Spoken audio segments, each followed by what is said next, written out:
Everything we do here at James Project focuses on caring for vulnerable women and children because we believe that's the call that God has placed on every one of us as Christians.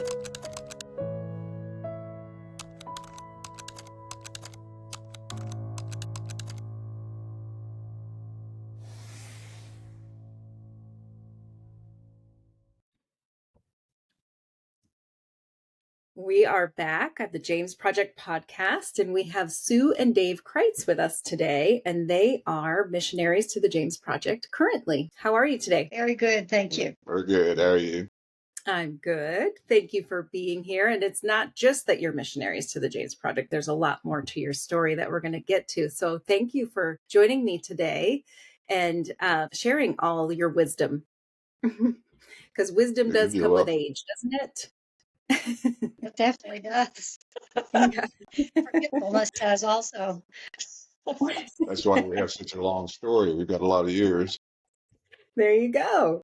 Lots of wisdom to share. So tell us, where are you from? Well, I'm gonna start with that. Okay. I was born and raised in the Boot Heel of Missouri, which is commonly referred to as Southeast Missouri, and it was a population of about 3,000 people at the most, and so that's where I was reared and was educated in that part of the country and all. Mm-hmm. So, and lived there with my mom and dad and 9 children. Wow. I was third from the youngest. Mm-hmm. And life was interesting with that big of a household. We were very poor, mm-hmm. and but we had what we needed, and we were taken care of properly and all that. So, and my mother was just really outstanding at this. That's wonderful. And I was born and grew up about 100 yards to our left here. My mother was physically born in this house, wow. And she died 20 feet away from where she was born. So wow. It's been in the family, and the whole Wilkinson family lives, and cousins and descendants live pretty close to us here. We started out with a 640-acre Spanish land grant in 1812, and it's been handed down over generation and generation, and it's split up between heirs, and so we're down to 25 acres now. Wow, that's really neat to grow up in the same place that your family has been forever. It is. That's one reason we're here is because I guess you could say I couldn't leave it, so for any length of time. Yeah. And Southwest Missouri is not far from you, right? Southeast. Well, southeast. Because how far is that from you? About an hour and a little bit. Not much. That's good. But it's a distinct difference. Oh. We all talk different than they talk up here in the Cape Girardeau area or Jackson area. We were commonly referred to as hillbillies. That's funny. She came from the flatlands, and we live in the hills now. So, an interesting story. I always thought it would be wonderful to live in the hills. Be able to drive up a little lane and go up and get out of the car and go in and do your thing and all that. But after David and I got married, which we'll tell you about later, we went walking out in the cow field, which is what we see all behind us. And it's no fun walking on hills, up and down, I was from flatland, really flat. And I just really got worn out with it, walking with the cows. So the hills aren't all they're cracked up to be for you. No, they're not. It's pretty. It's pretty, but I just, for, probably about 50 years, well longer than that, I walked on flat land. Right. And then come up here, and it's like, kills your legs. It's good exercise. Keep you strong and healthy, though. Right. Yes, it does. I was going to say also, just for your information, David has 4 children and Mhm. three grandsons. Mhm. And I had one daughter, and she had one daughter. But I lost my daughter in 2017. So Yeah. that's what made up our family. And your granddaughter is still around there, correct? Yes, she's living in Sykeston. That's only about a half hour away. And Oh, she's working for the state of Missouri, mental good. health. Mhm. She loves being in the medical field. Mm, And so that's what she's doing now. mm. That's a very important job too. Lots of people need help with that. So, David and I were both married Mhm. to other people for 42 years each, you know, and we didn't really, we never knew each other until after those things had happened. And so we didn't get married until 2014, Mhm. just in case anybody's interested in knowing that. And you were both widowed, right? You lost your Yes. spouse. Yeah. Mhm. I'm sorry. I guess I didn't say it, but they were both deceased. Yeah. Mhm. And you both grew up Christians, right? That's hmm correct. Mhm. So, who were some of the most influential people or examples of faith lived out in your lives? Well, I think my mother was my greatest um, thing person that helped me be a Christian, because even though she had 9 children and we were poor, we always went to church. You Mm. know, everybody but Daddy went to church, and it was important that we attend, and it Mhm. was important to her that we listened. Mm, You know, so she's the greatest one in my life for mm, that. And then it just stuck with me. I tried different churches during my life, but mhm, I always went back to basically the one that I'm at right now, which is a mhm, Methodist church. mhm. And my mother was my biggest influence too. She was, well, I call her a saint. She was the most uh, devout Methodist you've ever seen. She studied the Bible, taught uh, Bible classes in our church. Of course, she took me to church growing Mhm, up, and like Sue, my dad was working all the time, so he didn't always go to church, but uh, Mom and I did, especially in our younger years. mm, But after, later on in life, there were some other people that were really influential to me too. One was a gentleman named mm, Leonardo, mhm, uh, in Haiti. He was our driver in our first mission trip, and he would be driving along, and he'd says, "We pray, we go, no problem. If I die, I go to heaven." And he was just, had such faith that it really infected me. mm, And then since we've been going to Guatemala, there's a preacher that's was a good friend of ours, has since passed now, but he had such a deep faith too, and you could see that everything that he thought and spoke was about God and mm. being faithful. So Wow. those are the big influences in my life. Big pillars of faith for you. Yeah, Yeah, that's wonderful. I love how God brings people in our lives like that to really help us shore up our own faith and give us an example of what it's supposed to look like in different seasons, absolutely. Yeah, had that too. So yes, you were both married for 42 years to other people, and then you retired before you even met each other. that's Correct. correct. Yeah, Hmm. We both retired at the age of 55.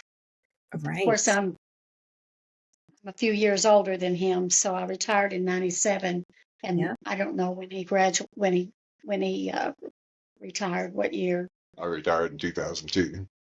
Okay. But you were both 55 when you did. Yeah. Yeah. hmm Yeah. So was early retirement a plan from the very beginning of your careers, or was it just something that came about as time went on that was an option?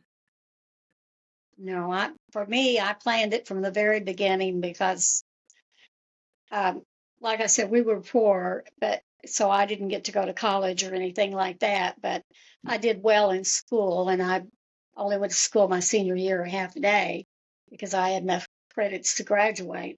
And so I worked for a lawyer in the afternoons, Mhm, and that was a good starting place, actually. mhm. You know, to get to make an impression upon me as a kid, and I think I might have, I don't know if I mentioned this to anyone before or not, but I made very little money, but I paid my mom and dad $5 a week out of my salary to, just because I lived there, Mhm, and I wasn't mhm. going to be kicked out or anything like that. But it helped a little bit with something, I'm sure, Mhm, and I felt good about it myself. mhm. So that was your plan from the beginning, to retire when you were That was 55. my plan from the beginning. I did not. I wanted to be able to do that. Mhm. So that was the way I had to guide my life, Mm. because you don't just necessarily get a job and retire at 55. You got to plan for the rest of your life. Mhm. Right. And how about you, Dave? I started my working career as a farmer after I got out of the military. And when I was farming, I always said, well, if I can get $250,000, I'll just retire because I can live on that. Mhm. But I found out quickly that the way to make a small fortune in farming is to start out with a great big fortune. So then I went to work in town. But even after that, as I got uh, acquired a little bit over time and started investing and saving, I always wanted to retire as soon as possible. That's very interesting. So what advice would you give to someone who's just starting out and is thinking about the rest of their lives? Maybe they're not thinking necessarily retiring at 55, but planning for their future and thinking about what that would look like. What kind of advice would you give them? Well, Tell her what you told Tracy. I gave Tracy this advice, and she's Mhm. really been appreciative of it. But it's just the way that I lived my life. I knew from being poor, that if I was going to be able to do anything in life or have anything in life, I was going to have to save money. Mm, So my advice is to any young person is pay yourself first, mhm, you know, and put it aside and don't even think about touching it, mm, and then look at all your expenses, mhm, whatever they are, write them down on a piece of paper, not your wants, just your needs. mhm, And if you can cover your needs and save, even if it's as little as $5, it's better than just blowing your money and not mm, having anything. mm, So that's the kind of advice that I gave Tracy, and she has really appreciated it, and mhm, she's doing really well. That's the way I did it. And then as I got older, of course, I I learned about investing and all that kind of mm, information, and that was part of my. I did take some college courses at night after I was in my 30s, mhm, etc. And I learned about how to invest, mhm, and so I started doing that as well. And mhm, also, you want to get a job at a company where you're going to have some benefits. And mm, companies now provide 401ks, and yeah, they typically will provide a matching fund. mm, Well, maybe not totally matching, but there is a percentage point that they have to stop. But mhm, you can put in the money, and they will participate to a certain degree. yeah, So I mean, you need to take advantage of all those things, but mhm, don't take it away from your expenses that you have. mhm. You plan for it just like any other saving of money. Right. That's that's that's what I think about it. Yeah, that's good advice. My parents grew up during the Depression, as most of our parents did, but they were learned to be very frugal and live beneath their means. Like I said, mom died in the house she was born in, Mm. and that kind of rubbed off on me. So, I always tried to put back a little of what I received and save it for a Mhm. rainy day or whatever, just so that the bottom wouldn't fall out and I'd have nothing. So, Right. and I'd recommend that everybody do that. Li- Mhm. uh, try to live at least a little bit beneath your means so that you can put back and Mhm. save it for the future. That is very wise advice. So what portion of your financial success do you think would attribute like to God's favor in your lifetime? And what would you attribute to more of your stewardship? Because both of them matter, right? We have to steward what he gives us in order to have something in the end. But what are your thoughts on that? I mean, it sounds like you were very motivated, both of you, as young people to get going and get working, but also very wise to not be wasteful with your money. What would you say about that? I feel like God was always present in my life, Mm-hmm. and he groomed me um, to try harder and getting a good job, and to spend my money wisely and save money wisely. He trained me on that, and so I knew in the Bible, we were supposed to give at least 10% to the church. He wants. Shaking the table. I said that. When you get the Shake. table, the camera moves. So that's why. I'm sorry. No, that's okay. Anyway, so I know, and so I participated at church in that as far as giving the tithing, the stewardship of the church, and the rest of it, I handled it just the same way that I told you that Right. I saved first for myself and bought just what I needed and not what I wanted. And if there was something I wanted, like a new television or something like that, I set that money aside until I had the money to pay for it. I didn't go into credit. Mhm. I never did that. I just don't agree with that. Mm. You need to, I mean, it's okay to have a credit card, and we use credit cards all the time now, but we pay our bills in full at the end of the month, Mhm. and I just think that the credit card business is what helped me get to know that I didn't need to have any.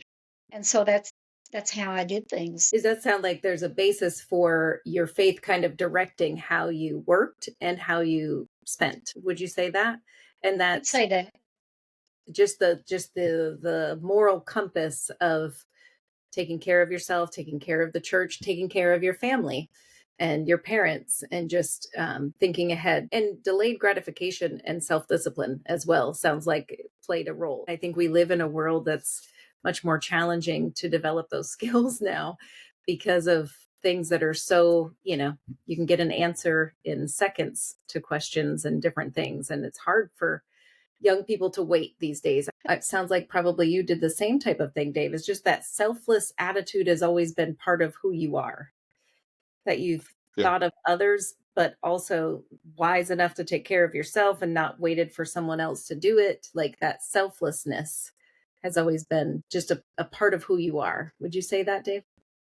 Yeah. God gave me a good set of skills and intelligence, and of course, He gave me my family that guided me in the Mm-hmm. desire to serve people. But every time that I was kind of coming to the end of one era, Mm-hmm. like farming, I was going to go broke, so I needed to do something else. God said, "Well, here you go. Here's a good career for you," and He fit me perfectly for that career. Wow. And all through that, every time that I need something, God says, "Here you go. got what you need right here. And I try to take that and multiply it and further his kingdom with that. Mm-hmm. Yeah, you guys at 82 and 77, that's how old you are now, right? You've spent so the better part of 25, 30 years doing in retirement, retiring into volunteerism, right? And giving back to the kingdom. It reminds me so much of the parable of the talents with the ruler that left his servants different talents based on their abilities. And like you said, Dave, that God gave you some gifts and talents and you tried to invest them back. It's a perfect example of the give and take. He gives you what you need, and if you reinvest it in the kingdom, he can trust you with more. Exactly. Yeah. Yeah. He gives you what you need to base your future on, and you need to take that and improve it. So it's not that it's all handed to us. We have a role to play. We have to decide to reinvest it in a way that is wise. Exactly. Yeah. Yeah. So thinking about your retirement, were you always planning on retiring into volunteerism? Like, how did that come about? Because some people, retire to fish and do gardening as a hobby and just different things or rock in their rocking chair. And there's nothing wrong with that. But it seems like you guys have done what Robert Frost would call taken the road less traveled, because you've not settled down. You've volunteered for almost a whole nother career's worth of time. Was that something that was always on your radar? Well, it actually was, because before my retirement date, I took a class with H&R Block Mm-hmm. to do income taxes for people. Okay. Now, that started out with me. I was still working, but I would do that on the weekend Mm-hmm. at the office, and I could help people. I mean, the money didn't come to me anyway, Mm-hmm. the payment, but and I didn't take any money for a salary, but I did that on the weekends so I could learn, and I liked it so well that I then got involved with the AARP group and the Internal Revenue Service, who had a collaboration working together on doing income taxes free for the low income, the disabled, and really we never turned anybody away unless we knew they were filthy rich, they could afford to Right. get their taxes done. But anyway, and we did that, and the people were not charged a penny, and we did that. So after I did retire, then that's what I got involved in. And it was, of course, just in tax season. But I also had a store. So, I mean, it wasn't like I didn't have another source of income. Mm-hmm. And I really enjoyed doing the taxes, which actually that's where I met David. And my husband was deceased by then. Mm-hmm. And I met him, but anyway, that's what I wanted to do. I wanted to volunteer. I wanted to stay busy. Mm-hmm. But I didn't want to stay busy doing nothing, just piddling. Yeah. And from there, and again, I didn't even know him at that time, but from doing taxes on the other free time, I finally got a job volunteering at St. Francis Hospital, and so I moved up here in Cape Girardeau, Mm-hmm. and that changed my tax program a little bit at the same time. Mm-hmm. And I was very happy with being there. I was there probably 3 years before we left to go to Guatemala. Mm-hmm. I just loved it. And I always, knowing me now, I'd always be happy when the pastor showed up. I'm not talking about the pastor at the hospital. I'm talking about the pastor that come in the door, and they're coming to see specific persons, like from St. Paul. Pastor Henriks would come, and he would always come by to see me. Mm-hmm. Yeah, and it just made me feel good and made me feel like I was doing God's work. I was not a doctor or anything like that. Right. I just simply were directing people to where they needed to go. And but I was working in the Heart Institute, and so I was really, I really got involved in a lot there, Mm-hmm. um, and got to be with the patients and things like that. Mm. So, so that's my story. I just can't help myself. Have you I had, always wanted to volunteer when you retired? I think I kind of fell into it, but I'd intended. I had a 50-ton captain's license to drive boats, and I was going to deliver boats for people. Mm-hmm. But I quickly found out I didn't fit into the crowd that has boats that hire people to deliver them for. So I kind of gave up on that idea Mm-hmm. and going to do some fishing. But uh, I guess I'd have to say I've been there and done that, and had so much time during my career to go fishing, to travel, to do things, and it just didn't hold the allure Mm. at that time that it did before. Yeah. So the day after I retired, a tornado went through our town, Mm. and right immediately after that, I went out and started helping people clean up the tornado debris, Yeah. and that felt so good that I think that's what really got me started on mission work and volunteerism. Isn't that neat that because you had a fishing license in 7 different states, if I'm correct, right? Before you retired? Exactly. Yeah, I did. So you had no Yeah, shortage of opportunity to do something other than volunteer. exactly. Yeah, I'd fished in New Orleans and Florida and Kentucky and Tennessee and Missouri and just all over the country. And Mhm. uh, like I say, as one guy said, before I retired, I felt like I had to go fishing because I only had Saturday to do it. And after I retired, I've got every day off, so I can go fishing tomorrow. I'm going to do this today. There you go.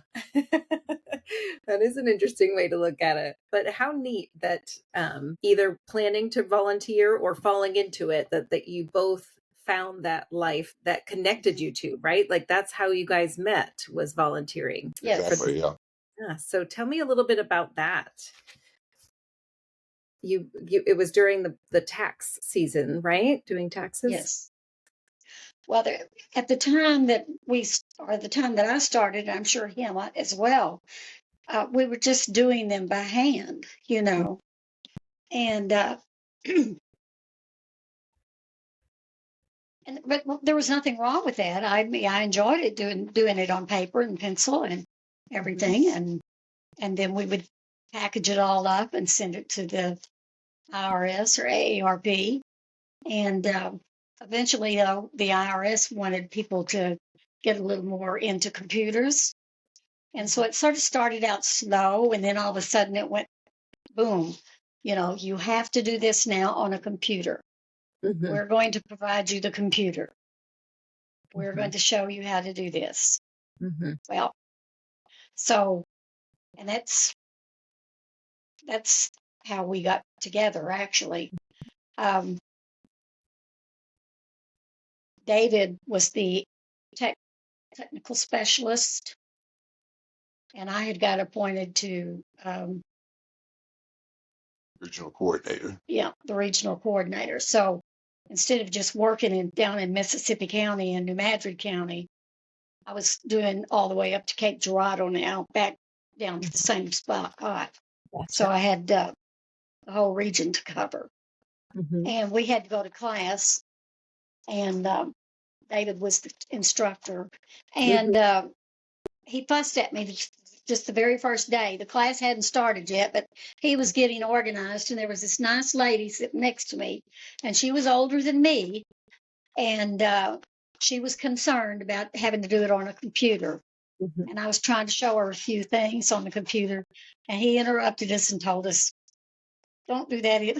He said, "We'll cover everything during class." So, okay, so that's how I met him. So basically the first thing I ever said to her was sit down and shut up. And then you got married. Yeah. And Oh, yeah, but you hadn't shut up yet. it was quite a while after that, but we worked, we didn't actually work together because his job was different than mine. And I had to go to all these places and do taxes as well, plus go and pick up things from the other people or have meetings with them, etc. And also each year we had to have a class because of any tax laws that changed, whether it be Missouri or state.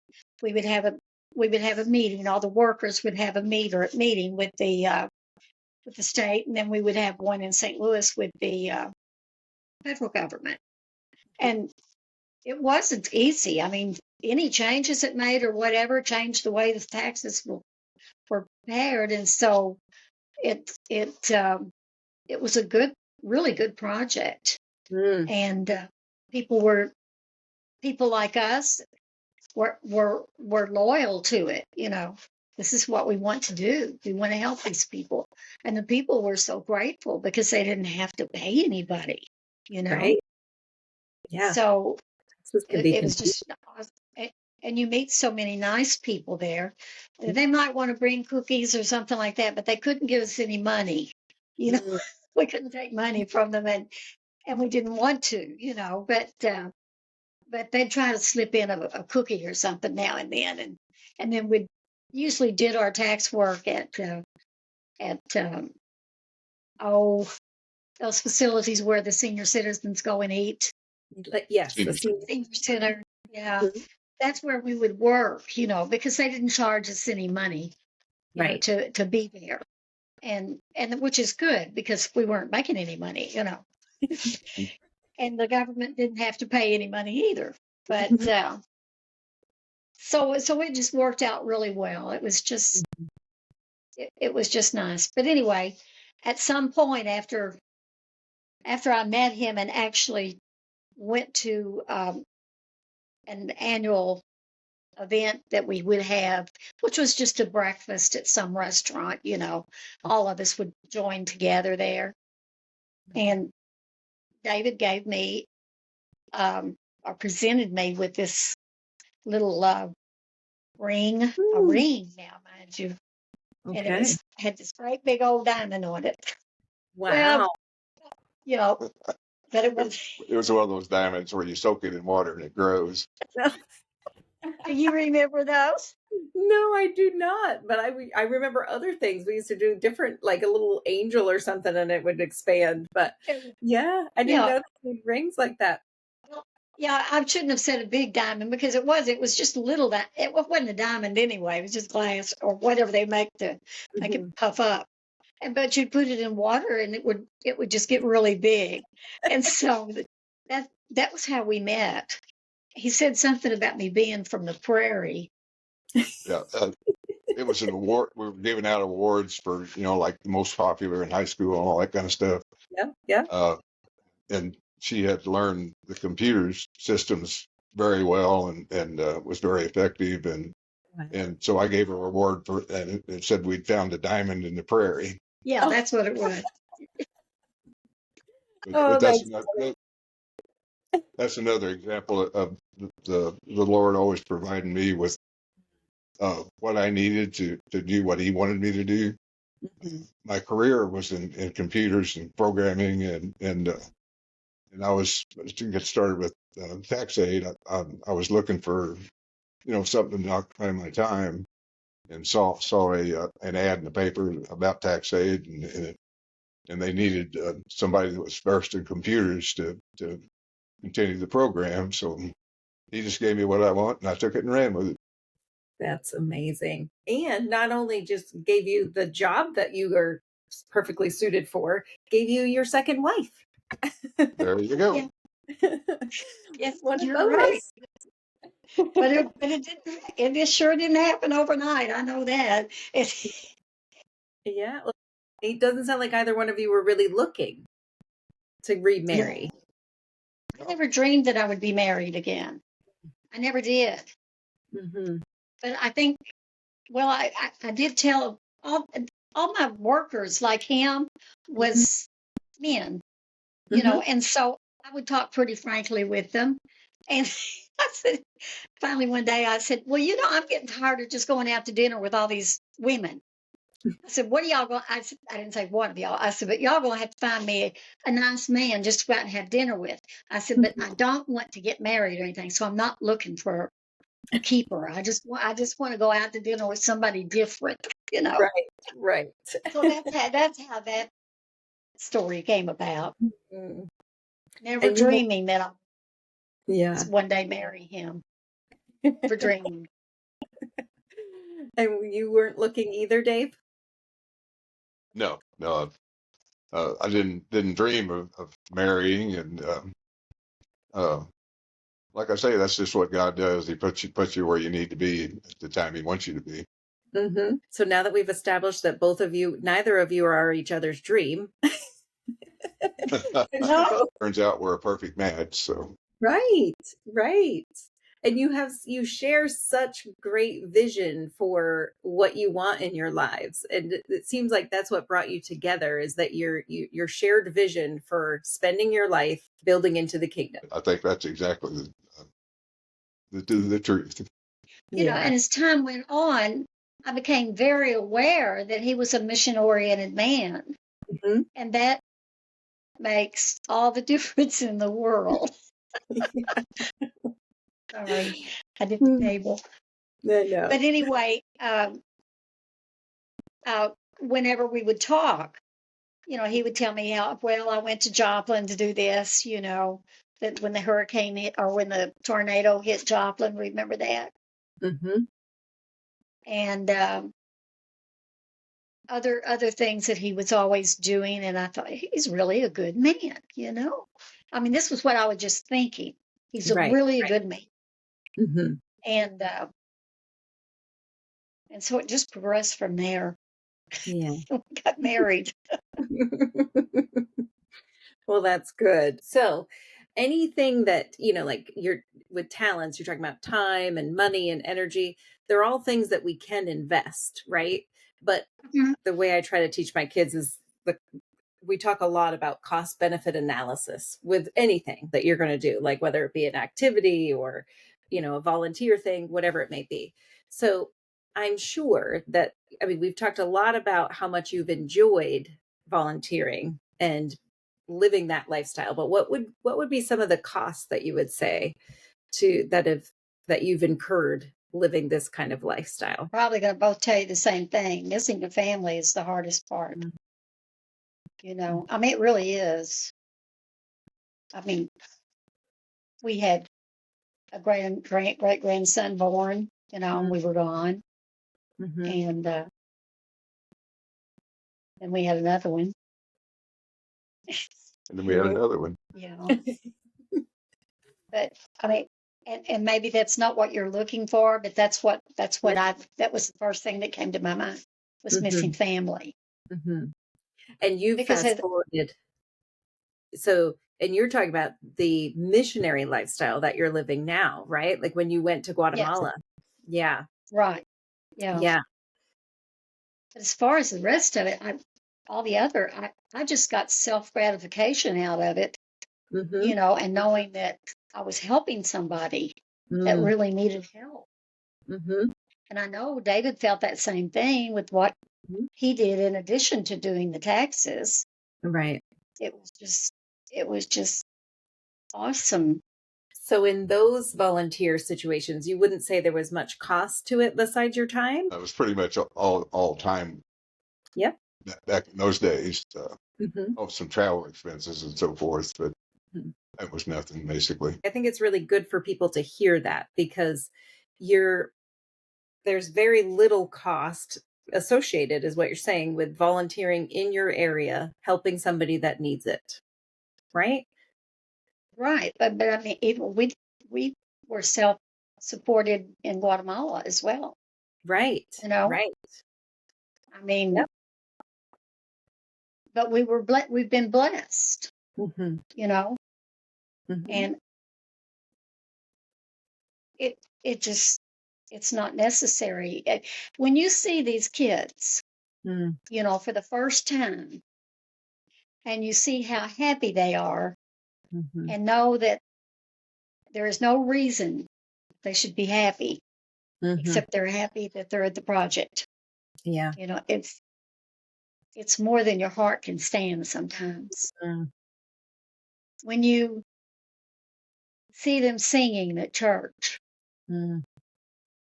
they sing with every ounce of breath that they have, and they Mhm. raise their hand in God's praise all the time. And they amaze me that they know the lyrics to all the songs. And Mhm. they're just wonderful children. Yeah. And when they come to us, it's not that way. Mhm. Right. Cover that later. Okay. I know I get ahead of things. That's okay. It's okay to get ahead of things but I wanted to highlight that you pointed out that because I think some people want to do good things in their neighborhood. They want to be helpful. They want to be generous, but they think about all it's going to cost them. Do you know what I mean?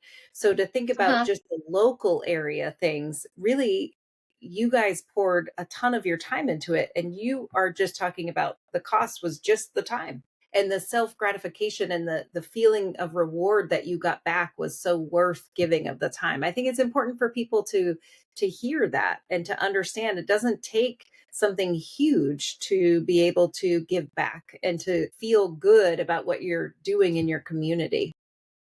And it doesn't, there's not a huge You cost to would it. not believe how many ramps he's built at people's Mm. houses. We used to have an organization called Ramps Are Us. Aw, and that's such a Each food simple church. need, but it takes a skilled person to do it and to be willing to take the time and the energy to do it. So, Right. And because people can't get up into their houses, right. and you're probably potentially saving their lives when you build them a ramp, I you know? know. Yeah, and certainly making their life so much easier. And especially with Christmas and Thanksgiving coming up, it's a good inspiration to consider something we can do that's even small in our own neighborhoods to give back. So Mhm. I'm grateful for you sharing all of that because I'm thinking of people that are listening, and every season looks a little different, and some people have lots of time like when they retire, and some people feel like they don't have any time at all. But I'm sure that when you were working, you weren't just working. In that season, how were you living out your generosity and your desire to help other people while you were in your season of working? During my working years, I always contributed to the community. Mm-hmm. I was part of different things that went on in the community. Um, for example, I volunteered to be on city boards, Mm-hmm. and I volunteered to be a dispatcher at night after my husband died, Mm-hmm. and because they had lost theirs, and the person had quit, and they hadn't found one yet. So I did that at night just to have something to do, but it helped them. And so Mm-hmm. I helped people in that way. And in church, we always helped our parishioners by raking their yards or raking their leaves, or the men would do heavier duty work than the women did. We Right. even painted a fire station once, and Wow. that was really appreciated by the fire department. Mm-hmm. We took care of buying the paint and painting the whole inside of the building and the outside. So I mean, that was pretty awesome. And and when my when my first husband died, I belonged to the garden club, which we were Mm-hmm. trying to make the town look better, Mm-hmm. because it needed flowers and plants around, and so we worked on that, and we worked on. There was a little park there that went through the town, and we updated it. We went to St. Louis and we bought statues to put in there, and appropriate statues Mm-hmm. and benches, and we would get other people to buy things that would be in memory of somebody else, and we would put that on the equipment. And Yeah. so I just always participated in something. And Mm-hmm. like the plants that are planted inside a divided highway, Mm-hmm. where they have the center, they've got trees or something growing in them.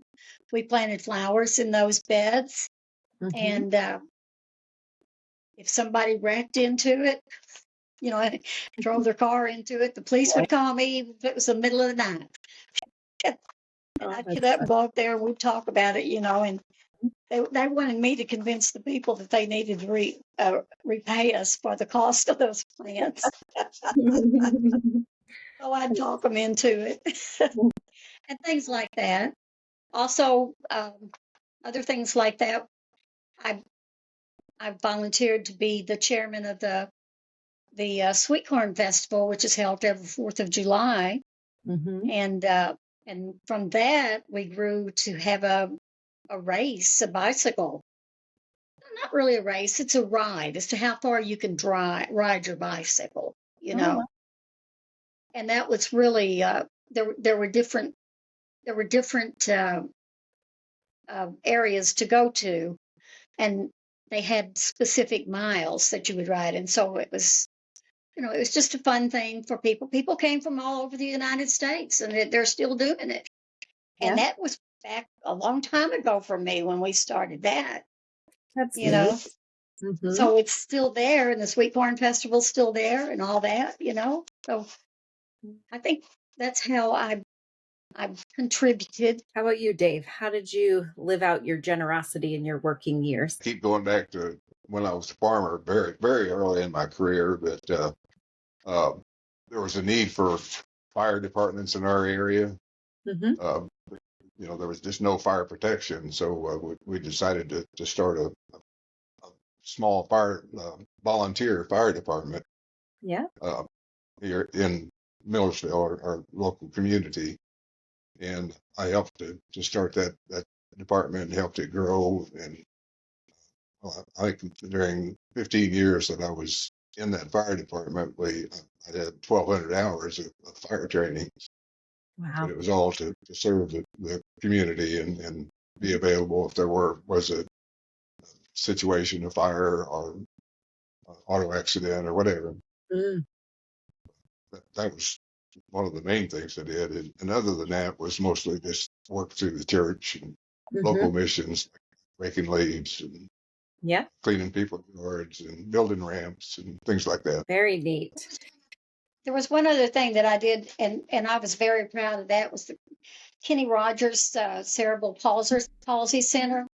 Okay. I was on that board as well, but I got to be with the children a lot, and Mm. and it's very sad to see, that they're in such bad conditions. Right. But and the reason why it's named Kenny Rogers is because he donated a horse Mhm. that we were able to sell and get a lot of money from, and he would come and visit us and things like that. But it was it was just awesome what he did. What he did was just awesome, and all of the people that work there Mhm. and the people that volunteer there. Mhm. So I was just helping out on the board. It wasn't a paid job or anything like that. It just none of them were paid jobs. Mhm. They just Right. Right. but that's fine. If you can help in some small way, it's very beneficial to you. I think the Lord guides us to do these things, Mhm. and and you get some perks out of it every once in a while. You get to see some movie stars or Right. singers or whatever. Yeah. It's a nice But bonus. anyway, that's located in Sykeston, so I really enjoyed the Kenny Rogers Cerebral Palsy Center. Mhm. Nice. So would you say, because we haven't even talked about getting to the James Project yet, specifically, would you say all of those experiences might have been what would you say opened you up to the idea of even leaving your country to go live in a third world country and be missionaries there in retirement? Retirement. Okay. Well, David got an email from God one day, but he didn't tell me about it. He kept it a secret. So why don't you talk about your email? Uh, what actually got us to James Project is I was supposed to go to a fundraiser at a local farmer or somebody going to Nicaragua, but in the email response to him from his uncle in Kansas City, they said, we can't support this because we support the James Project of Latin America. Mm-hmm. And that email, through that email, God told me, you need to check that out because you've been in the mission for years now. You've been to Guatemala 20 times. You've been to Haiti. You've been to Cuba. You've been to Belize. You've been to New Orleans. And, you know, I know your heart, and I know you want to spend more time uh, doing mission work in longer periods of time. So he just put that on my heart. And so later, there was a children's home burned in Guatemala City. And Mm-hmm. Sue had seen the news about that, and she said, I wish we could do something about that. And I'd already checked out JPLA and knew that there were some needs that we could fill. And so I said, I've got a deal for you. We'll just go down and check that out. Oh, that is a very neat email from God. But you shared a whole lot that we got to cover real quick because you said you went to Cuba and Haiti and Belize, and you didn't even tell us why you went there. So how did that come? Because that was all during retirement too, right? Yeah, it started right after I retired. My church here in Jackson was going to Haiti, and through my travels and my career and everything, I developed an interest in different places and different people. So I volunteered to go on that mission trip, and that was where I met Leonard, my one inspiration. Mhm. And so went on that, and from that, I really felt fulfilled Mm. by going on this mission trip. So I started doing more and more long-term missions, Mhm. or short-term missions, not long-term. Right. One of the things I did was I was working with a organization that delivers garden seeds all over the world. Mhm. And a friend here in locally, Mike Miller, was developing those seeds, and he was leading the effort. And we would take seeds on our mission trips and distribute them to the countries where we were going to. Mhm. Excuse me. Um, so that was a big part of a lot of our missions in Guatemala. Mhm. Went down there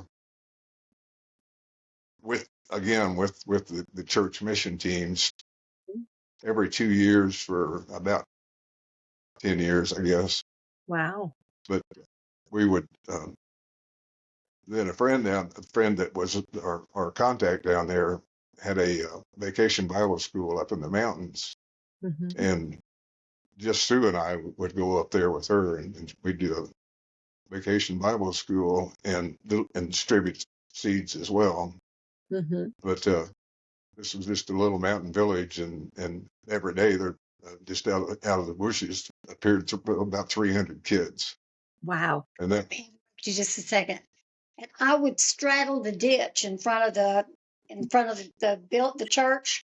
Mhm. I'd pick those kids up and toss them over on the other side, the little ones, because they couldn't get across. There's ditches that there was no roads. It was just it was just rocky stuff and Yeah. ditches on each side of the road, and water and everything was in those ditches. We didn't want the kids to fall in there. So I picked them up and thrown them over there. Not literally throw them, but got them across. after that year we built a bridge over the ditch so that they could walk across. But they'd always come out of the mountains with the mud between their toes. Yeah, Mm. It was amazing. And then he showed up though. you have no idea how some people live, Yeah, I and know, right? they just live so hard. Mhm. Yep. But and during that time, I forget which exact year it was, but it was later on.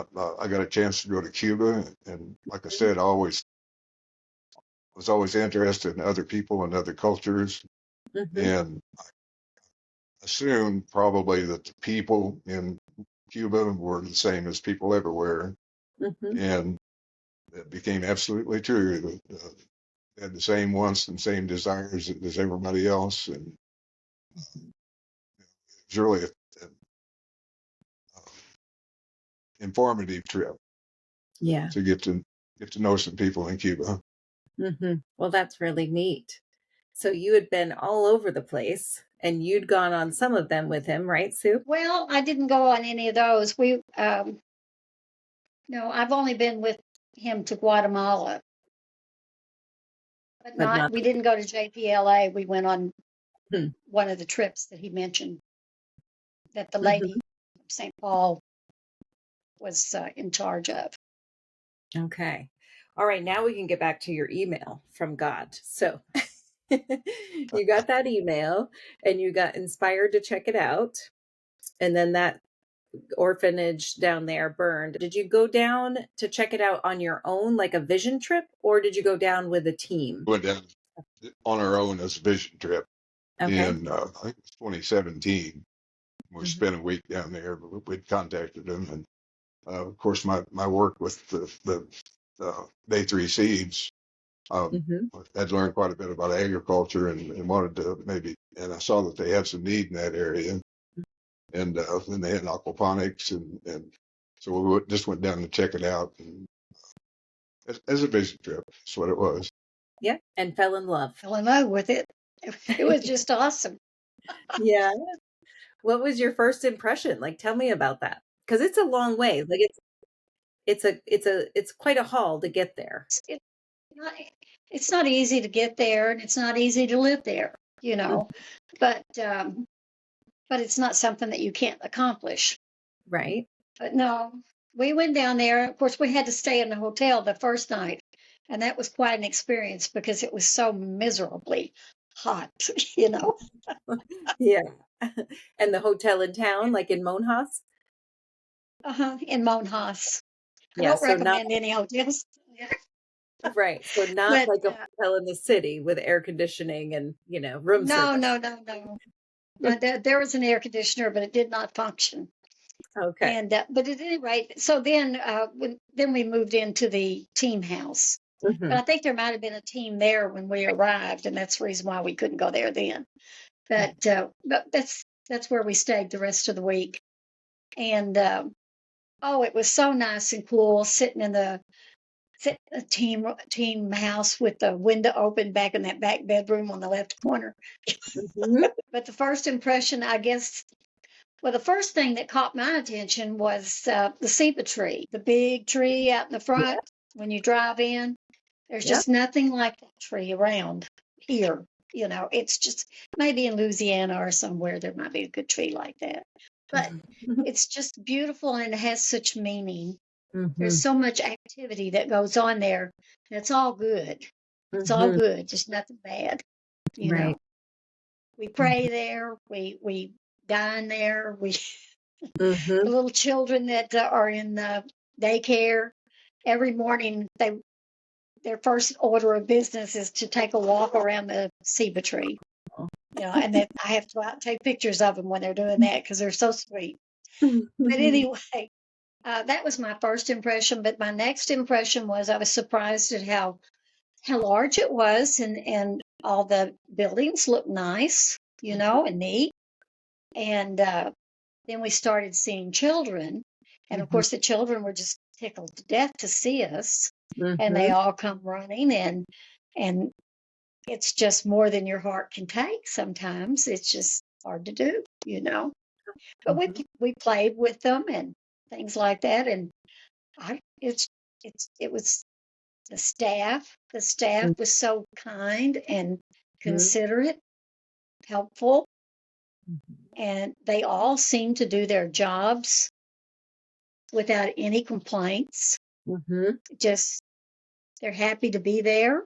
Mhm. And I think everybody's just happy to see the kids. Mhm. They just really pull at your heart, Mhm. and they just love being with you. Yeah. That was my first impression. Okay. What about I, yours? I was I was impressed with what I call the model. Uh, Mm. that they use there, the model of having houses with sets of parents, Right. and men and women, parents, and the fact that, it was just like the kids had a real family, a family where they felt safe, they felt they were well fed, they were well taken care of, they were taught God's word, and it was just amazing, how it was all set up and how they all worked together. One set of parents, the men mostly that I had noticed would one would do mechanic work, and of course Hugo does all the agriculture work, and he's just amazing at that. And they all had talents of connecting with kids and with groups. They could all speak in front of a group. They would sing, pray, and even give a mini sermon. And I was just amazed with the talents they had and the type of leadership. And then there was Hair Bear and his leadership, which is unfathomable. What a leader he is, and what a heart he has for what he's doing. And he loves those kids, and he loves all the people that work with him, and he's just amazing. So you were sold.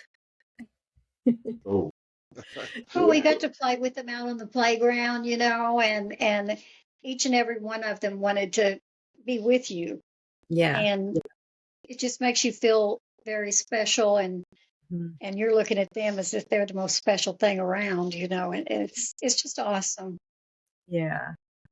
So you were down there for a week and you loved it. So how did that conversation on the way home go about moving down there? we'd already decided to move down there. All we had to do is they wanted us to learn Spanish, so we went to Costa Rica for 3 months to immersion Spanish, Yeah. which was a total failure. Still don't know Spanish. Costa Rica must have been fun. Oh, yeah, It was nice, yeah. that's part of the benefits of doing mission work. You get to go to different places and meet different people, and we loved it down there. Loved the flora and the fauna and the people and the atmosphere. But we still didn't learn Spanish. And we stayed with a couple that had a house that lived there. We were in a back room, but it was, and they fed us and all that. And we walked to school every morning. Yeah. Up a hill. No flat land there. No flat land at all anywhere over there. No. So it was fun. Yeah. So that didn't work out to learn Spanish, but you enjoyed it. Yep. That's But good. we had committed to working at James Project, so of course we fulfilled that, and then it's been a hindrance ever since we've been there, not being fluent in Spanish, but not unsurmountable. It's not a hindrance to me. It's not a hindrance to me. I can't speak it, but I sure try. And if I can't try it with my words, I can jump up and down, or I can move my hands around or whatever, and they understand what I'm saying. There you go. You play charades. And they, yeah, I just do it, Yeah. If I can just get my O's and my A's straight, Oh yeah, I hear you. Amigo, amiga, Yep. Nino. Yeah. See, you got some. I was even walking down the street one day and just they were playing some music, and I just made a couple little dance moves, and I won a prize. So I mean, God rewarded me, Yeah, that's great. That's right out of Didn't the even blue. know I was in a contest.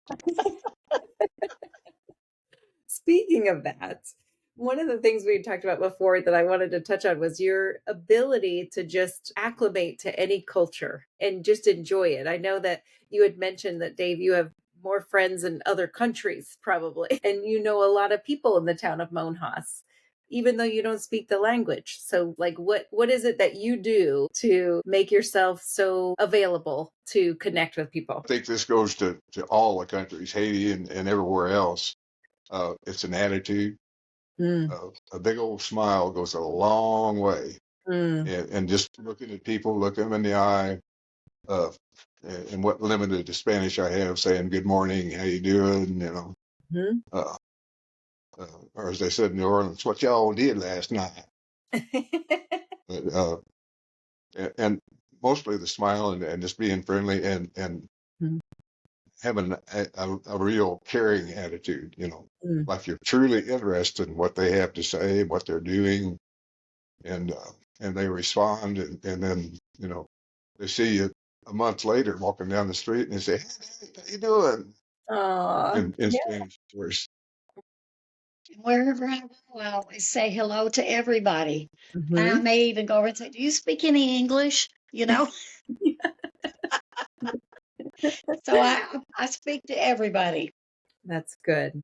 And you had mentioned, Dave, when you went to Cuba, the people there were the same as everywhere else. I feel like everybody wants to be seen and know that they're valued. Is that what you were kind of talking about? And by smiling and greeting people, you are making them feel seen and valued? Yeah, you make them feel comfortable and safe, and like I say, they respond. And Yeah. the people in Cuba were no different than anywhere else.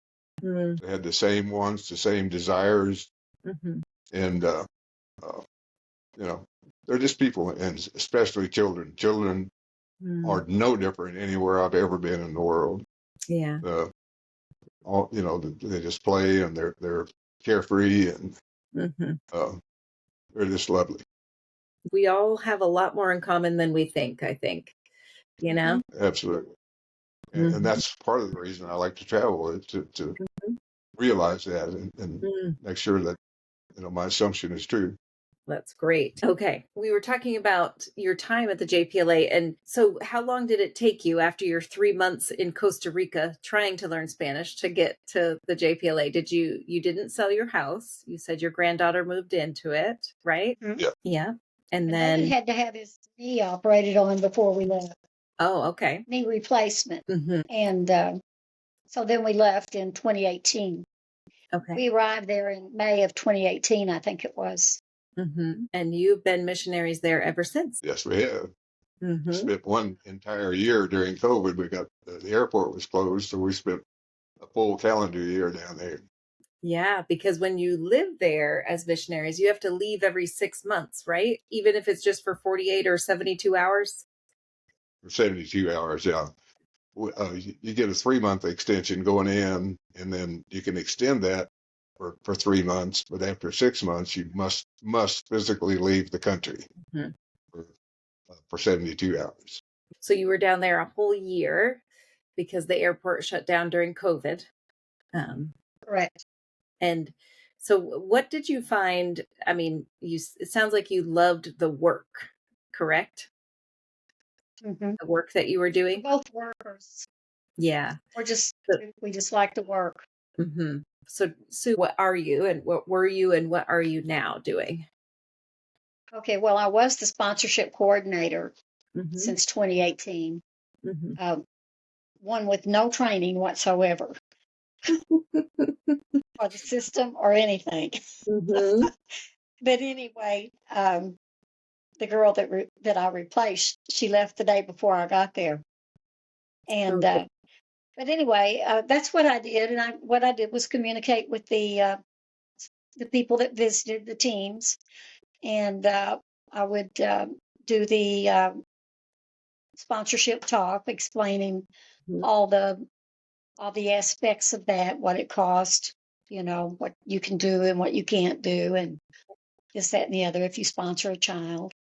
Mhm. And in addition to that, there was lots of other work that you would have to do, and that would be to set them up for sponsorship Mhm. and help them to understand how the process worked. I was also responsible for sponsorship night, which is Mhm. typically on a Wednesday night, where the people that have come on the team that have decided to sponsor a child. They get to have the one-on-one time with the child.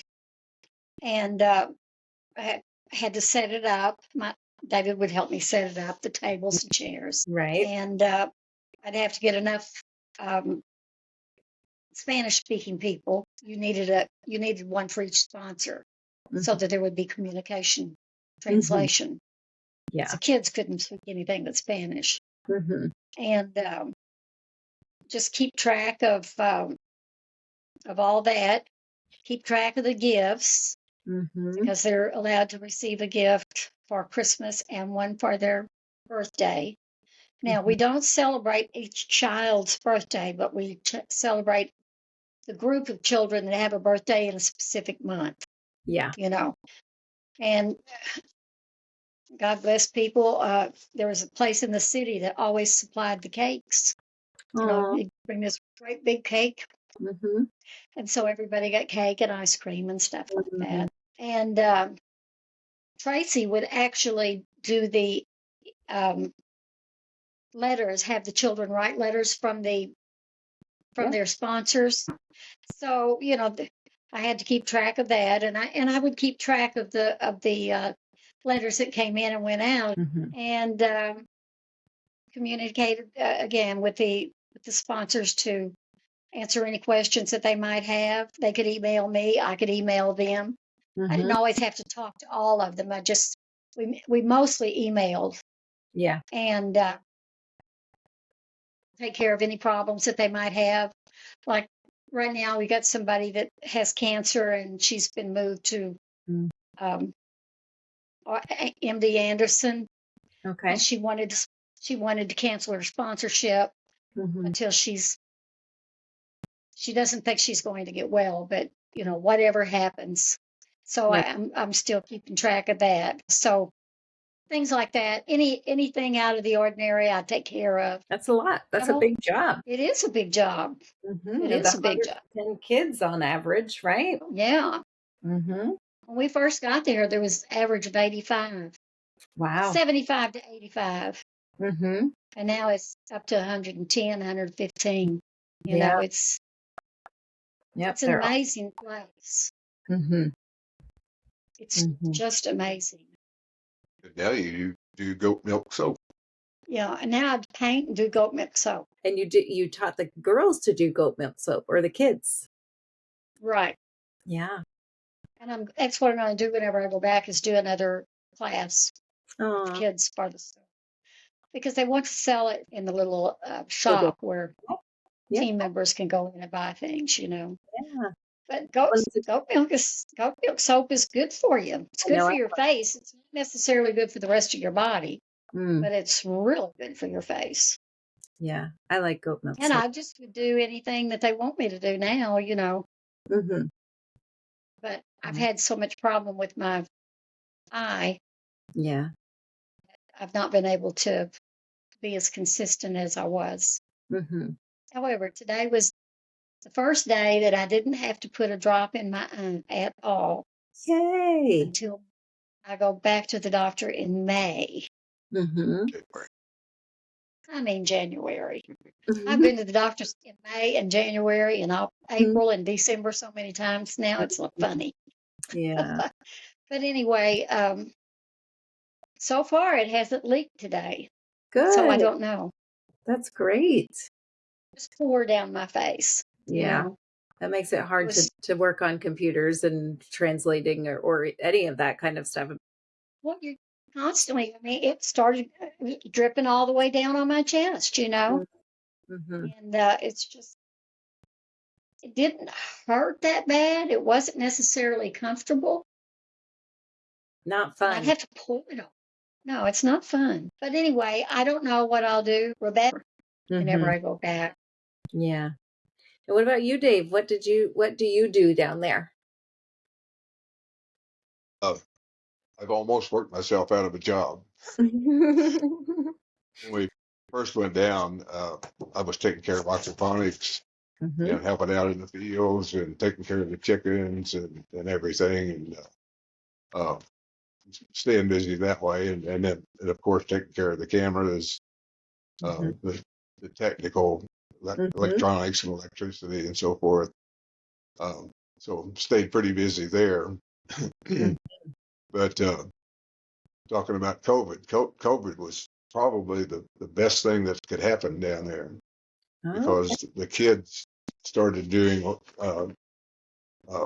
they started helping at the project. They had to interview, and they had certain jobs that they did, and part of some of that was in the agriculture part, and some of them were helping me in aquaponics, and they're helping in the kitchen and all over. And that was good for them because they learned life skills, and they got a little stipend of money for that, and they learned how to manage their money, and some of the things we've talked about as far as saving and tithing and giving back. So it was really good for them. And it's really been good for the project because they're continuing to do that, and they you know, the kids are really helpful, and they feel like they're contributing quite a bit. Yeah. And that So was an investment of time, because they had free time, right? With no teams coming down, and school looked very different. So with their free time, they got to start working and enjoying the fruits of their labor. And they have to be 15 to start that, I think. the lower limit is 15 on that, but and kind of like some kids in the U.S. need, it kept them from being bored and getting into what I would call meanness. Right. But so that was really beneficial to everybody at the project, and then also during that time, Hugo's daughter Bebe started helping out in aquaponics, and she is just, well, she's an agriculture student, and she is really, well, she's taken over aquaponics now. Wow. The only time I get involved is she has a question or whatever and needs some help. But she's done a lot of that. That's So wonderful. like I say, and they've been very fortunate. They've been able to hire more maintenance workers. Matter of fact, they've got 3 maintenance workers now that take care of pretty much all the things that I used to do, taking care of the grounds and mowing, and basically I've worked down to where I just do the technical part and do maintenance on the lawnmowers and the tractor and so forth, and whatever Hair Bear wants me to do. Well, that's wonderful. That's not a bad thing. I mean, you're 82 and 77. Yeah, I mean, we're not youngsters anymore. And one way I look at that too, I always hesitated going down there, like to build houses and whatever. And while I'm there, I think, well, I'm doing this work, and we could hire somebody in this local community to do this work, Right. and they would have an opportunity to make some money and um, and be productive. And it's kind of the same there. These guys that are working there now, that they have an opportunity to work, and Right. so I think that's a win-win situation. Yeah, that's wonderful. Otmar's son has graduated from school, and Right. so he's not considered a child anymore at the project. Right. And so he's eligible for a full-time job if, he wants it, and if he can do it. Yeah. And he does a great job. He Oh, yeah, he does a great job. Yeah. Yeah, we've had people that were paid from the outside that didn't do as good as him, and he's good. He works real hard. Yes, he does. I think it's a real opportunity for him, and the more they can learn, whether it's working on a piece of equipment, even just the lawnmower, well, not everybody has lawnmower, but we have lawnmower, and they're learning to work on things like that, and it just provides them a better chance that they otherwise would not have. Yeah. Because I'm telling you, there is no respect for women and children Mm, in Guatemala, I know. accepted well, I mean, not just accepted our project. The city, I guess, is not so bad. I don't know. But Hmm. Out there in the rural areas, it's out there, really rough. Yeah. out there in the rural areas, the kids don't have a chance. Mm, Women don't have a chance. It's just terrible. yeah, it is sad. So, when you talked earlier about the cost to giving up that time and going down there, you said it was about missing the family. Is that the biggest thing, the biggest challenge of living in a foreign country, do you think? No, No. no, no, All right. What's the no. If biggest you want challenge? to make a recipe of something, I can't even call one right now, but if I wanted to make something, I may not be able to find the ingredients. Right. Mm-hmm. So that just, and you, because you're in a different country and you're eating a different kind of meal, you get tired of that. It's Hmm. just like you get tired of it at home. It's not anything against them. It's Right. just that you get tired of the same thing here all the time. Hmm. But you can't get the ingredients. You Mm, know, if you can't get the ingredients, you can't make the dish. right. That's a problem. Hmm. I can't get my hair cut down there, and this is silly. Nobody wants to cut my hair to speak of Hmm. because I wear it so short, but I'm very hot natured, and down there I'm very hot natured, Hmm. extremely down my face, all over the place. The electricity is never dependable, therefore the internet is not dependable, Hmm. and you may have to sit in the dark for a long time. I mean, a day or two, Hmm. One time it was almost 3 full days. Oh my goodness. And and then I guess the hardest part for me is the water. You Mm-hmm. can't drink the water and you can't brush your teeth in it, but you have to wash your hair in it. So, but my hair gets real yucky every once in a while, whenever I'm down there. Yeah. When I come home, I just treat it a little better. Hmm. Make up for the. Those are the kind of things that bother me. Hmm. What about you, Dave? What was hard about being down there? I can't order something from Amazon and get it in 2 days. Yeah, that's another thing. But it's not the ingredients for recipes, but anything. Hmm.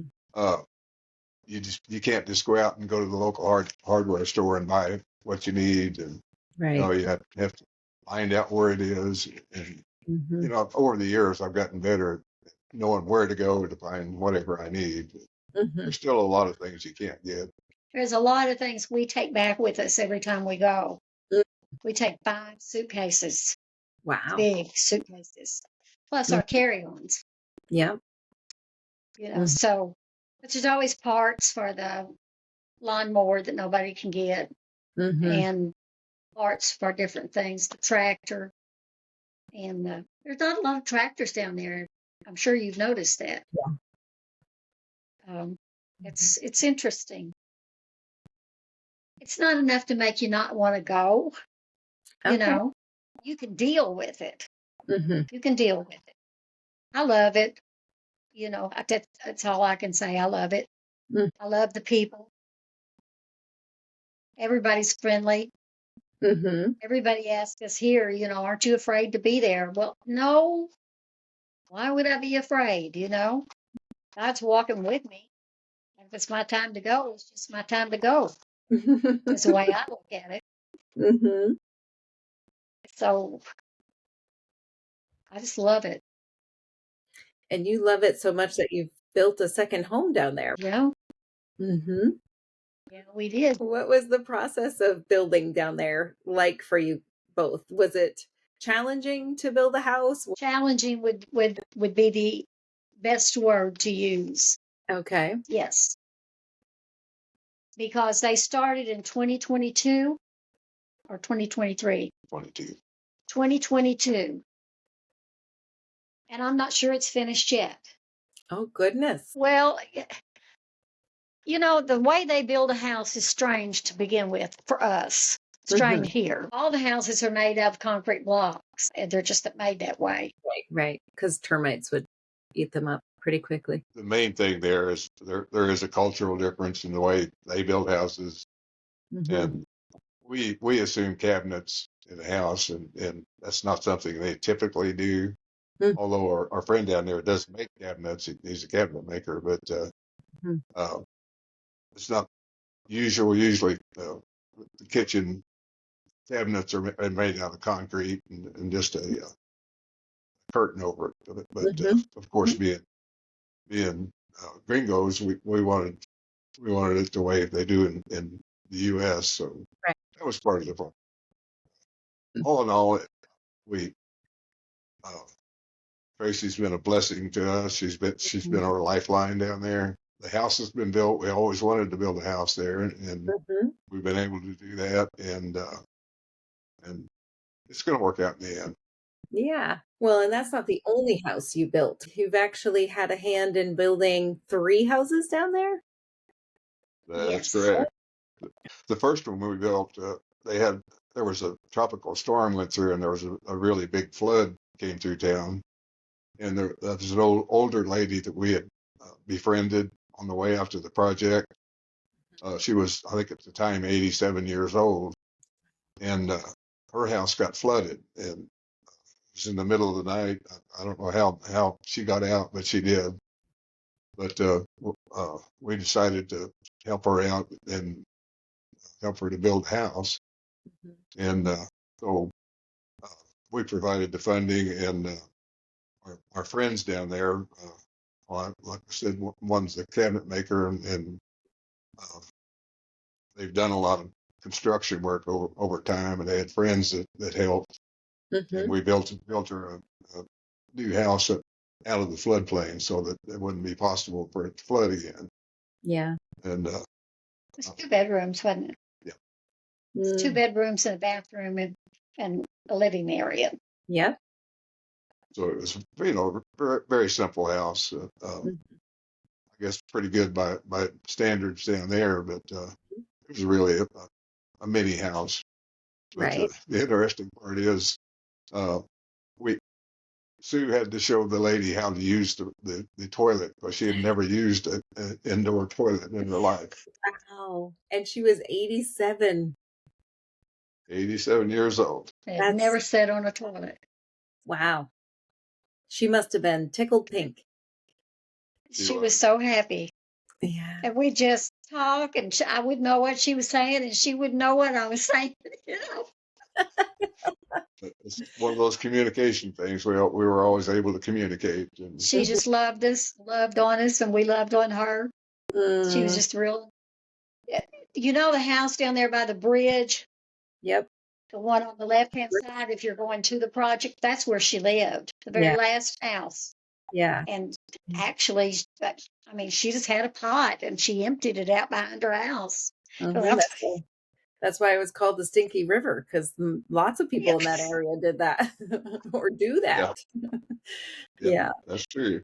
But anyway, her daughter's living in it now, and her son is living in the original house where she lived. Yeah. Because she passed on, right? Yeah, she did. Yeah. Probably 2 years after we built the house, she passed. So she had 2 years of a working toilet. That is amazing. Yeah, that's amazing. That was the first house we built. And then the Hernandez house was the second house. The Hernandez house is a story in and of itself. A lot of the teams that went down there. There was a family with 2 daughters living in basically, I called it a hog house. It was just a tin shack with open air cooking place and pieces of tin and tarps and everything around it. Dirt floor. And we were visiting in San Lucas, some friends in another mission up there.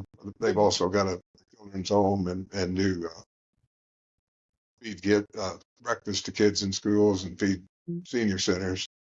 But we were visiting them, and there was a couple there that representing organization called Neighbors First. Mm-hmm. Built houses. They collected funds and built houses for needy people. In the United States. Mm-hmm. And we went out to visit one of their houses that they were building. Mm-hmm. And I think Sue looked at me and says, I wish we could do something like this for the Hernandez family. Oh. And they said, well, maybe we can help you out. And they did. What the situation was we had to raise the funds to buy the lot, and we did that through a local church here. Mm. And the Neighbors First organization provided the funds to build their house for them. Oh. And they were excellent house builders. Part of that story is when we approached them to tell them we would like to build a house for them, they said, we had never dreamed of ever owning a house. Yeah. Ever having any place. Actually, they were squatters where they were living, and that was, their idea of the future. Mm-hmm. So we were able to really truly bless them, and their two daughters are living not in a smoky environment now. Mm. Because the guys that built the house said, if you ever put a wood fire in this house, we're going to come and get you. They didn't want them to build a fire in the house. Yeah. And so. But they're out of the smoke and they're breathing clean air, and the girls are going to school. And so, that's been an opportunity to turn their lives around. And Oscar still works in the field every day. He's only got one hand, but he works every day in the fields.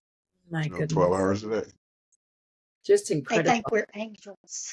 Yeah. That's what they said. They said, you have to be angels. I said, well, we didn't do it on our own, We just helped you get it, know. Well, how wonderful, too, to be able to involve other people in that as well. Yeah. Yeah. And is this the house that some from your church have come down and visited as well? Yes. Yes. They were down in late June this year, and they had the opportunity to go visit the house and present them with a cross that was signed by all the members of the church and the team. That is so sweet. They must have been so happy. All of them. Were. Yeah. All of them were happy. And but they did a service at the church. Mm-hmm. And we made sure we were there, and it was just awesome. But see, all these kind of activities, how can that do anything except fill your heart with love and know that God put it there? Right. And gave you that opportunity to receive it. I know. I just don't understand some things that happen in this world. I know. But if we all sought that same type of gratification from giving back, what a different world it would be, wouldn't it? What a world it would be. It would just be awesome. Mm-hmm. It would just be awesome. Yeah. We can only do it one thing at a time. Maybe eventually enough one things will add up. Yes, I believe it. And speaking of one more thing, one other house. That was two houses. What was the third house? The third house is the one we're living in. And that one is one you're sharing with Tracy, which she is so grateful for as well. And how wonderful that you ended up there and she came back there probably about the same time to start working there as well. Must have been. And I didn't realize that. I mean, I knew she was there as a child, living in the project. Right. Then she came back. What great timing for God to bring you both back to that place at the same time, and for her to be able to help you so much when you're there, and then for you to be able to give back to her and share this house. She amazes me. I know. She's just becoming a lawyer amazed me. We got to go with her to, we didn't get to go with the judge, but we got to go to the facility where she works when she goes to the city and takes kids. Neat. Yeah. And it was just awesome to see how the people respected her. The people that were already working in the building, the employees in that building. Yeah, And it's all coming up and hugging her, and it's so good to see you again. Well, she sees them like 3 times a week, I you know. know, I but they know. just love her to death. All right. So, if missionary life wasn't always on your radar for retirement years, and you could have done all these other things, fishing in all these different states and gardening for fun and all that kind of stuff, looking back, would you change or choose anything different for the last almost, well, I mean, it's been 6 years now. Almost 7, yeah. Yeah. Would you change anything about the last 7 years at the project? No, ma'am. Not a thing, huh? You do it over again. Yes, ma'am. I'd Yeah. be better prepared the second time. If you could go all the way back, you would have learned Spanish in school. That's right. Exactly. Except we had French. And the biggest thrill for me, which is part of this, is seeing the children come there and the condition they're in, and they're so traumatized. Yeah. They don't know where they are, what's happened, you Mhm. know, and once they see that they are going to be fed, clothed, they're going to have a bed to sleep in. No one's going to beat on them. No one's going to hurt them. And they're Mhm. going to go to school of all places, Mhm. Yeah. Once they get it all figured out in their little heads, they just They- become new children. I mean, it's the same kids, but it's just the way they look changes, the way they act, and they're so happy to see you every day. Mhm. They love on you, Yeah. that you love on them. Mhm. It's just amazing. Yeah. Pretty remarkable. Would you change anything, Dave? Not a thing. Not a Other thing. than maybe starting sooner. Yeah. Well, it sounds like all of your previous adventures prior to the James Project certainly prepared you for like a long-term stint. And because it Yeah. didn't seem like you That was had part. any hesitation to jump from short-term and volunteering in your area to we're going long-term and we're building a second house there. That was part of it. We go down for a week at a time, and you'd say, "Boy, I wish I could stay longer and Mhm. learn more about the community and learn more people." And so it was kind of a choice that we made, that we wanted to go long term, and Right. just God provided the opportunity through His email. So there we were. It's wonderful. I know I find myself saying that as well when I get back. I'm like, wish I could stay longer and maybe one day, but it's not my season yet. Yeah. Don't you think it's beautiful, the floral Hmm. Hmm. and trees and everything that's there? Yeah, It's just beautiful. it really is. I know the trash is on the ground. I know that, but you just got to overlook that. Hmm. But it's just beautiful. I think I just love the trees that have blooms on them. Hmm. It's gorgeous to drive to the city and see all the orange trees. They're not oranges, but they're orange flowers on the trees, just full of it, and great big old trees. Yeah, We don't have a lot of trees like that here in this part of the country. right. Yeah, we don't either. That's part of the benefit of the cost benefit analysis too. Yeah, it's a beautiful place to live. So, do you have any regrets other than not starting sooner at the project? No, I have no regrets whatsoever. No. None whatsoever. I've met some of the nicest people Mm. there and been with them and around them, and we do things together. And I'm about people from town. Yeah. There's a lot of good people there, Hmm. but everybody's basically in the same condition. They don't have the means to do too much. Right. I do it all over again. Really, we're not really finished. We've just been halted for a while. Well, yeah, you're just slowing the pace down a little. You're not really finished. Yeah. And nature has done that to us anyway. Right. Right. I can't move like I used to move. Hmm. I can't even remember anything anymore. I don't have it. I don't have any Alzheimer's, but I just forget something in the middle of a sentence. I hear you. Well, and it goes to back to what you were saying, Dave, with that God gives you what you need when you need it. When you talk about how you've kind of worked yourself out of a job, but you're also getting older, and it's good timing, right? Like you see how God brought you there when he did for the reasons that he did, and you're now in a different position than you were, and they've been able to bring in people to fill those spaces that you once filled, so you can do a different job that you need to do. Exactly. Yeah. Yeah. Yeah. I can't saw wood and split wood all day long like I used to. Just moved on to other things, more consulting roles and Hmm. uh, smaller tasks. Yeah, but He's the done fact the that, solar panels. right. He's done the solar panels. He's done all of the camera work for not Hmm. all of it, but he got it to work, and let me put it that way. And all that kind of stuff. He works on the lawnmower. We bring all the lawnmower parts, the tractor Yeah. parts. We got it all. And we got it all up and running. Right. But it's just so neat how it's not like when you needed to step back a little, there was a void. Like God has just kept things going with other people and allowed you to move into a different role that they needed you for. Both of you. It's just so neat to see how God has done that. It's kind of a life story for me. I know, because you've told me about different times that God has just said, "Here you go." And he just seems to be right there for you. As I told you, I get up every morning and I say, Lord, what you got for me today? And he says, there you go. There you Shows go. me what to do.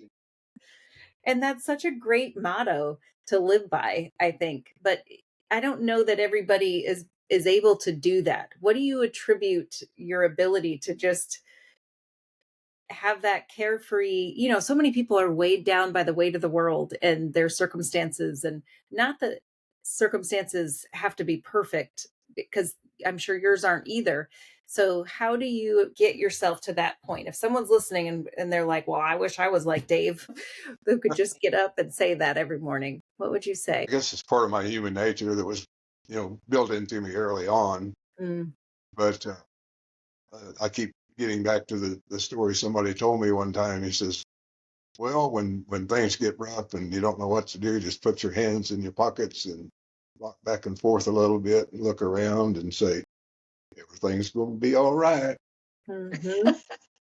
There you Wow. go. There you go. Yeah.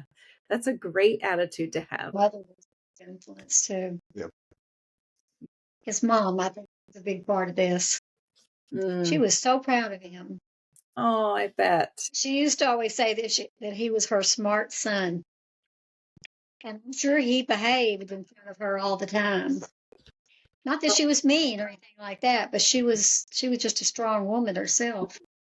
Hmm. Did she have other sons? No, So she wasn't insulting your brothers when she said you were the smart son then. no. No, no. That's good. That's Dave's motto he lives by. But is there a favorite verse that you live by, Sue? I have a favorite verse, yes. Yeah. What is Trust in the Lord with all your heart and lean not on your own understanding.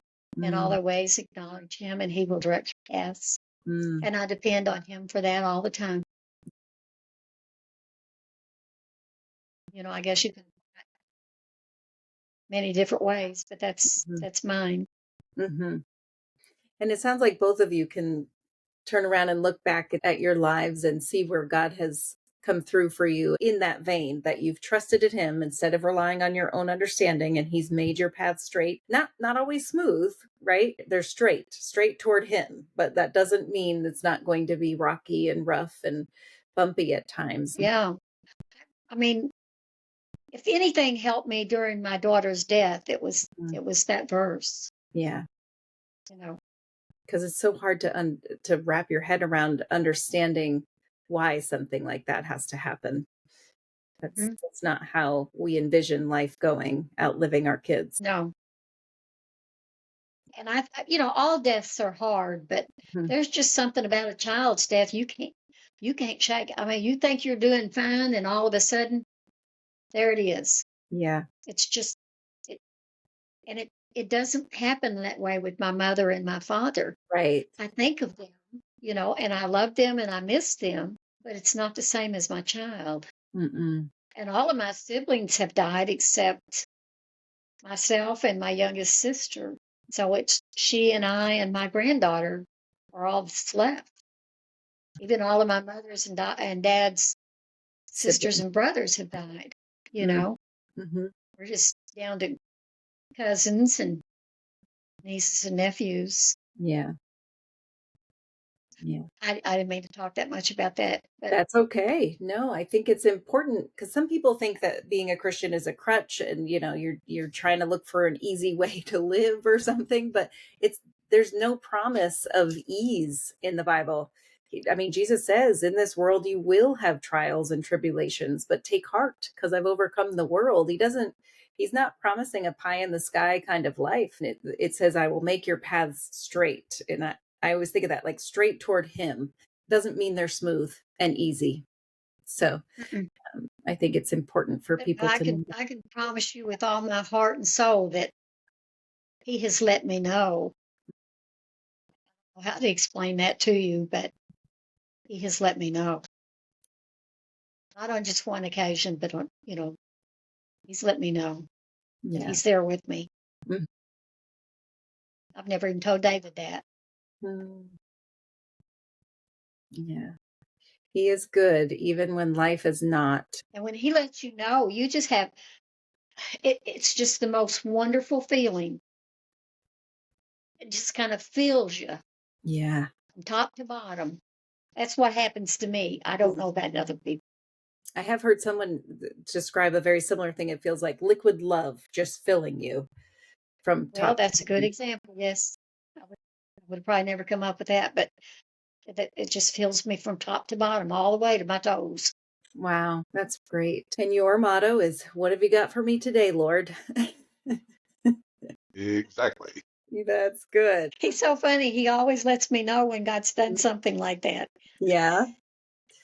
Can you give us an example? As an example, well, he was working the other day on the gate down at the cow cow farm, Yeah. and he realized that he needed something different that he'd never didn't think about that he needed. Mhm. And he looked around and he said, there it was, laying right there on the ground. Oh my And he goodness. didn't put it there, Right. There it was. And it was perfect size, didn't have to adjust it at all. Wow. Nothing. Worked perfect. That happens to this boy all the time. God is just a Does. constant companion. He is. Yeah. And through things like that, I'm so aware of his presence all the time. Mm-hmm. It's one of my goals is to try to be more aware because I feel like I go through days where I'm just kind of doing the normal thing and you forget to notice because I'm sure he's there and I just take it for granted sometimes. So it's a good reminder to be that aware of his presence. Was surprised when I became aware of him, Mm. and now I look for him, Mm. I do. I Yeah. keep thinking I'm going to turn around and he's going to be standing there. Weird. That's neat, though. And it reminded me of when I was thinking about your motto, it reminded me of an index card that I read every morning just to try to get my head in the right space to walk out the day. And it says, what might happen if we begin our days drenched in the love of God and had open hands and hearts to simply go where he leads? And so I try to ask myself that every day. But you guys are like a perfect example of that. So now when I read this card after having talked to you, I think of you guys and your lives and the way that you've walked them out from early on to all the way through. And you're such an inspiration to me, and I'm sure people who are listening, to think about what would life be like if you just let God lead you and just soaked up his love every day and wherever he wanted you to be and whatever he wanted you to do, just go and do it. Because in all of this conversation, I've never once heard you say, I didn't feel like doing it, or it wasn't so much fun, but I did it anyway. Like you're not even asking yourselves if you feel like it or how you feel about it besides how it feels when you're done and the reward that it is, right? Like I haven't heard you once say, I wasn't sure if I wanted to do it because I wasn't sure how I felt about it. You're not talking about your feelings. You're just talking about straight up obedience to God and trusting that He's got whatever you need whenever you need it. And that's a beautiful, free, just glorious way to live that I think we can all learn from. So I just want to thank you personally for how it's inspired me to hear your story.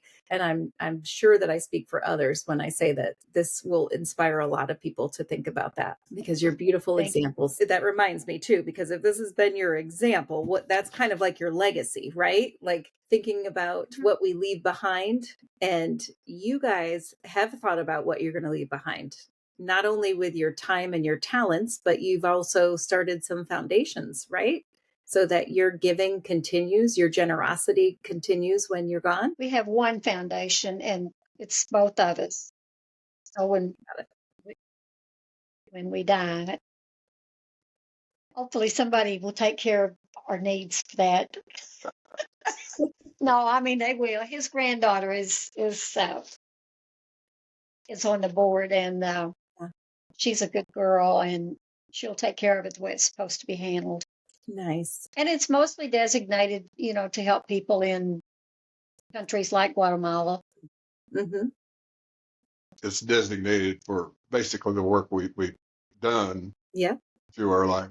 Just continue that through helping in agricultural Mm-hmm. education, and through helping children and helping develop communities. So any of those needs are what the foundation is set up to continue. Oh, that's wonderful.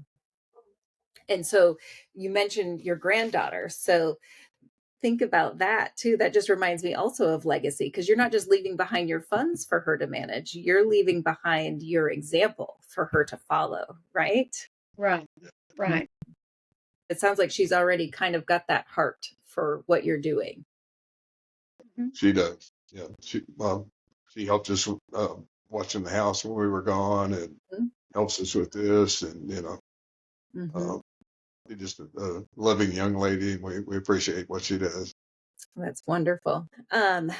I also think about, when listening to you, the legacy of the relationships that you've built with people all over the world. And I think that um, when you get to heaven and other people follow you, that you'll get to have those stories and hear about what impact you made in their lives, even just through a smile or greeting them on the street. And I think you're going to be surprised at all of the fruit that your lives have produced in the lives of other people. The amazing just ripple effect that your lives have had in so many different areas of the world. A lot of times I'll be talking to people, and we say, "See you later," Mm-hmm. and whatever language we're communicating in, I'll say, "Well, if I don't see you later here, I'll see you in heaven." And There you go. keep thinking that someday that'll happen. Well, I'll be up there together. So some of them have gone on before, and I look forward to seeing them. Mm-hmm. And some will follow us. It'll be really neat to hear.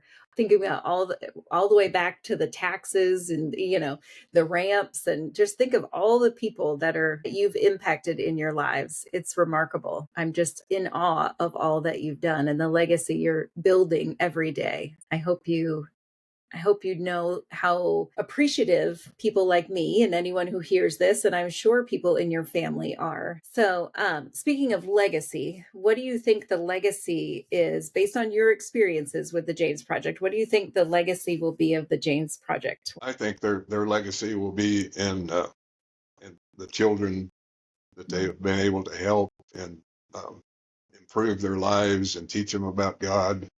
And especially like in Tracy's case, where she's become a lawyer, and that has improved the country of Guatemala by one person.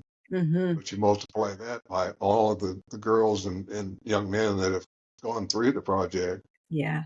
And their lives have become better because of that, and their lives have improved Guatemala one by one.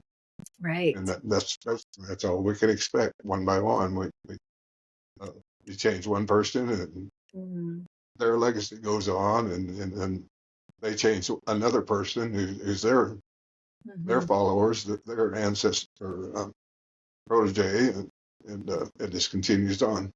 That was one of the nice things about being able to interview some of the girls that have grown up there and to hear how the project gave them an opportunity to have a different view of their future and a life that they could be happy about living, and taught them how to love well and forgive well so that they knew they could be good parents when they finally are parents and raise up their kids differently than they grew up in their family of origin. So to think of that ripple effect, if even 50% of the kids that have come through there end up doing that, what a huge improvement it will be for the entire culture. Yeah, I'm Exactly. Yeah. just so happy for them.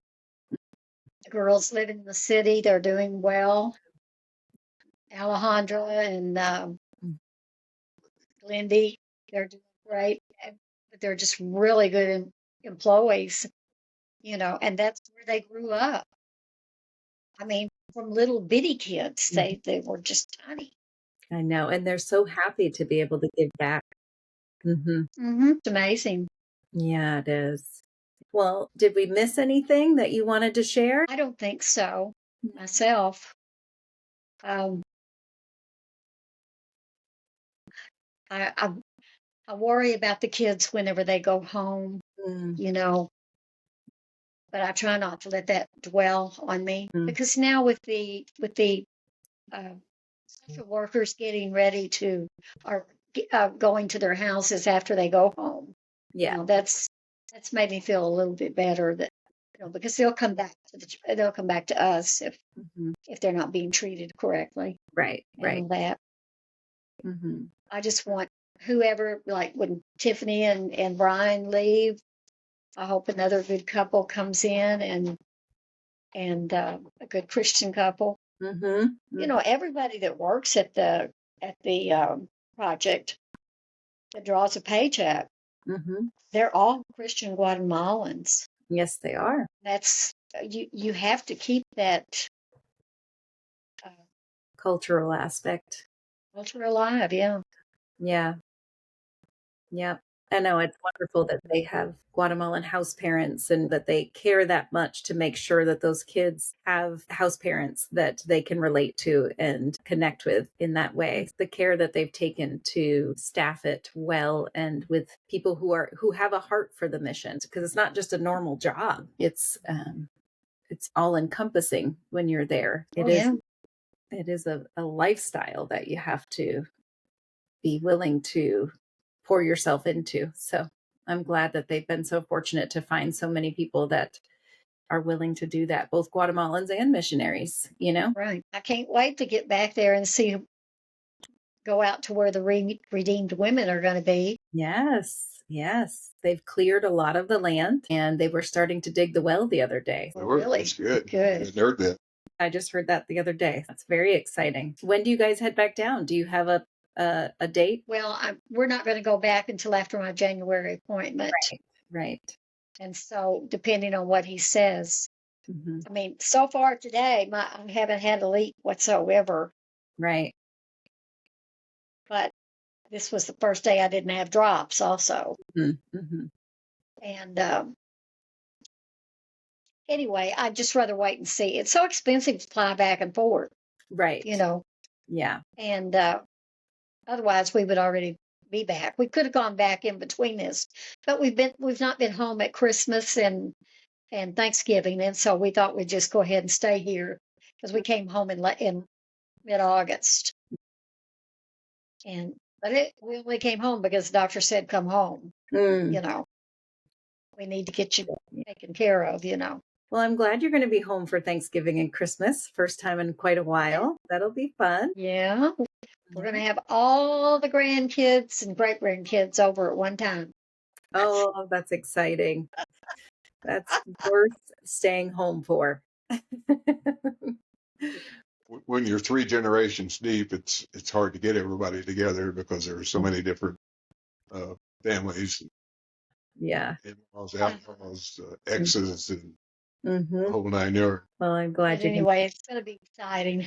That's good. I'm glad. Well, thank you both for your time. I can see the sun's going down there because it's not on your faces anymore. No, That's right. and the sky's so pretty. Yeah, yeah. But thank you so much for giving me so much of your time today. And I'll be hoping your eye continues to be on the mend and they can get it figured out. And you have wonderful holidays. Thank you. You do likewise. Thank you for all that you do. Thank you. Thank you for everything you do. You've worked with the project for a long time yourself. Yeah, it's been fun. We've been going down, I think, since 2018 with teams. That's good. Yeah. Well, we thank you for being kind enough to ask us to participate in this. It was our pleasure. Welcome. All right.